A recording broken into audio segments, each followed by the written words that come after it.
Now, was it murder on the ice, or was it just a tragic freak accident that happened to Adam Johnson?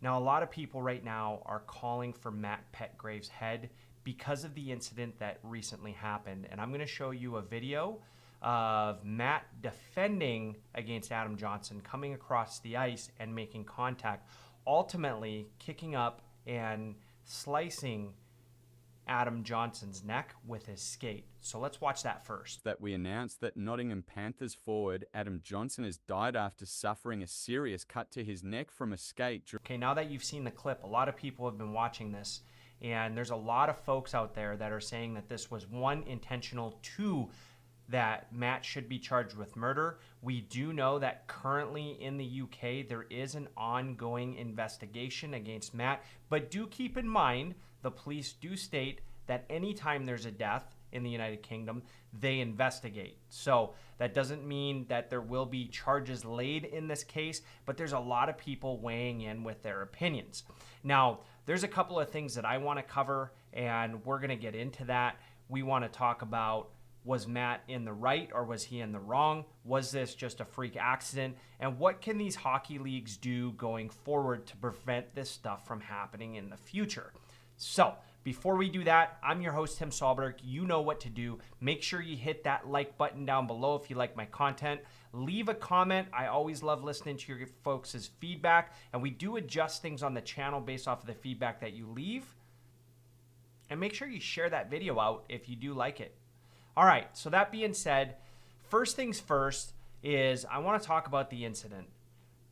When you watch the video, you can see that essentially what's happening is Adam Johnson is trying to get into the zone, and ultimately Matt Petgrave is coming over because he's a defenseman, and he essentially makes contact with the first person, which kind of throws his body off a little bit, and you see him kick up his leg, and it ultimately hits Adam Johnson in the neck. Now, definitely a tragic accident. So tragic, in fact, that they stopped the game right there, and then Adam Johnson ends up passing away from his injuries. Now, when you watch the video, a lot of people are saying that this was done with intent. So let's start there. Let's start on Matt Petgrave's side, and let's talk about some of the things that he did and what he could have done to prevent this accident. So first and foremost, he is a hockey player. They are moving at a high rate of speed, usually between 20 and 30 miles an hour, and they have to make decisions very quickly.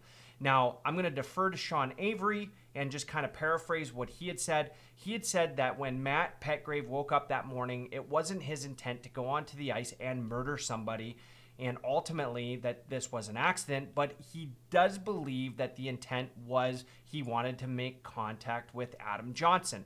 Now, keep in mind, that's where I kind of stand on this one as well. Matt Petgrave could have, jumped out of the way. He could have not kicked up his legs. He could have done a lot of things that may have had a different outcome. But before we roast this guy, there's a couple of things that I want to throw out there. One, it does look like that he was contacted by another offensive player who was the teammate of Adam Johnson, which kind of threw Matt Petgrave off balance. Now, if his intent prior to being thrown off balance was to run into Adam Johnson, then that was the motion that he was going for to kind of slow down Adam Johnson. He was doing his job as a defenseman. His job is to make sure that Adam doesn't enter the zone cleanly, and he wants to take the body anytime he can.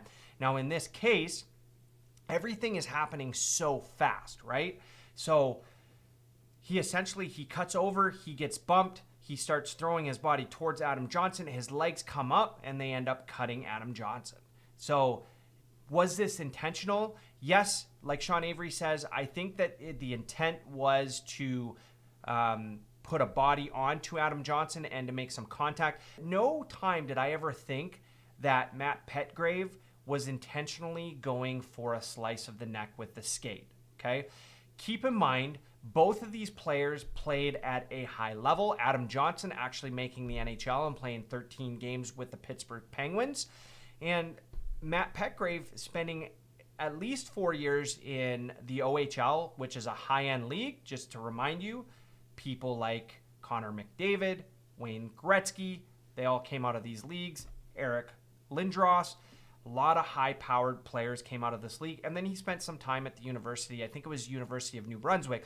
So he was a high-level player before going to the UK. So both players were playing at a high level, playing very fast. Now, one of the arguments could be, hey, Matt Petgrave should have controlled his skates. He is somewhat of a professional player. You could say semi-pro. He should have control of his stick. He should have control of his skates. But what we see in NHL games is that sometimes is not the case, right? You'll see high sticking in games. If you see a cross check or you see somebody put their skates up, it's usually not intentional. The cross checks are intentional, but usually high sticks.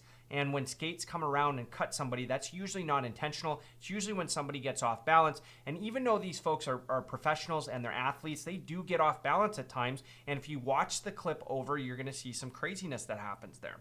Now, looking at it from Adam Johnson's perspective, he didn't do anything wrong. Adam Johnson was trying to enter the zone. He was going in with a teammate. He saw two defenders.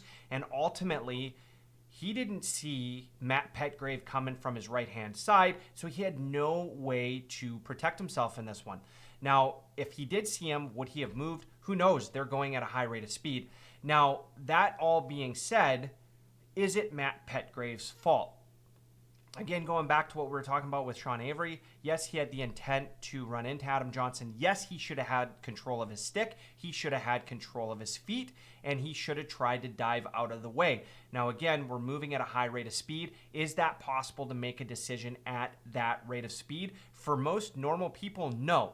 I think even most athletes, it would be no. And this could be the difference between Matt Petgrave's decision-making that would have made him make it to the NHL versus playing in an elite league in the United Kingdom. So we got to keep that in mind before we roast this gentleman. The other thing that I've been hearing a lot about is the type of player Matt Petgrave is. Let's just keep in mind that he is a defenseman and his job is to put a body on somebody. Now, we've covered that already. You got to remember, defense have to be rough and tumble. They're going to get hit the most. They're the ones that are going to have to essentially put up a wall before the puck gets to the goalies. If you've ever seen some of these defensemen, especially in the playoffs, and some of the shots that they block to try to prevent goals, like they take a lot of hits on their bodies, right? And their job is to essentially get in the way of the person that's coming in. Keep in mind, Matt Petgrave has been playing at a high level for a long period of time since he was a little kid. His job is always to make sure that there's a body on the forward that's coming across the line, coming across the blue line. So that would tell me that essentially his instincts are to put a body onto that person. Now, for whatever reason, maybe he didn't see or maybe he didn't think that his legs were going to come up the way that they did, and everything happened so fast that he didn't have a control over it, and he was just going through the motions. Now, that's no excuse for what happened to Adam Johnson, because Matt Petgrave does have to control his feet, but in this case, it does look like that it is a freak accident. Now, I know a lot of folks out there have been looking at this and said, hey, this is on purpose. And I do see a lot of non-hockey players that are saying this. All I would encourage you to do, if you get a chance this week, go down to your local rink, rent some skates, and tell me how easy it is to keep your balance on skates. I've been skating most of my life, and I can tell you, when the momentum doesn't go my way, sometimes I can't control what I'm doing. And I played hockey all the way up until a couple of years ago, and it doesn't happen very often, but there is times where I'll lose control of my stick or my skates because I just lost the momentum and the control of my momentum. And I think that's what really happens in this case right here. Now, does he throw his body? Yes, I think he does throw his body a little bit, and that's why a lot of folks are saying that he did this intentionally. But I stand with Sean Avery on this one, and nowhere in history did I ever think that I would ever agree with Sean Avery. If you've seen the type of player he wasn't really my type of player. From a mental attitude standpoint, I do like rough and tumble players, but I don't like people that aren't humble, and let's face it, Sean Avery is not humble, and I align with what he's saying. Matt Petgrave, up until that moment, did not want to hurt Adam Johnson. He wanted to do his job. He wanted to be rough and tumble, and he wanted to make sure people were going to, have to pay to get into the zone. They were going to have to go body on body. They were going to have to take the checks, and they were going to have to know that when they were going into the zone. Okay, so what are some of the things that could happen? So Gary Bettman of the NHL did come out and say that they are going to look at implementing neck guards for the players. And keep in mind, the Elite Hockey League in United Kingdom that Adam Johnson was playing for is already going to mandate that come January 2024. TJ Oshie already came out and said that his company that he owns a stake in that makes hockey equipment has already sold out of neck guards since this accident has happened. And Gary Bettman has reached out to the Players Association, which is the PA, to get the ball rolling on this one. As we know, over time, it does take a lot of work to change rules in leagues because of the Players Association and the leagues themselves. They have to negotiate what that looks like, and they also have to give a time frame for players to be able to adapt to the new rules and new equipment changes. There's also the talks around, will there be some players that are grandfathered in because they're already in the league? We did see that with the Jofa helmets back in the day, and that was a big reason why Wayne Gretzky could keep his helmet after they banned the helmet that he wore all the way up until retirement from the league. So will we see that going forward? Now, in my opinion, I never wore a neck guard. This was not something that ever freaked me out. I've been in a lot of hockey games and I've never seen this happen. Now, seeing this incident happen a few times, yes, I would wear a neck guard now. And now that it is more visibility, I definitely would want to have that when I'm playing hockey. But let's be real. This has happened before, all the way back to Clint Malarchuk when he was playing for the Sabres. Now, I'm not going to play that clip because it is pretty gruesome. If you want to look that up, go on YouTube and look up Clint Malarchuk. But I do want to show you 3 other clips of this stuff happening at a high level. Each team plays 82 games a year, so it's not happening every year, but it is starting to happen more and more, and especially in high-level hockey. So let's watch these clips right here. Out of there. Held in by Myers, shot Sergachev, save, Campbell. Juicy rebound to Kane, taken off his feet by Myers. Kane went down awkwardly on that left elbow. Yeah, he's cut. Myers is down, and as everybody kind of converges through. Maroon knew too.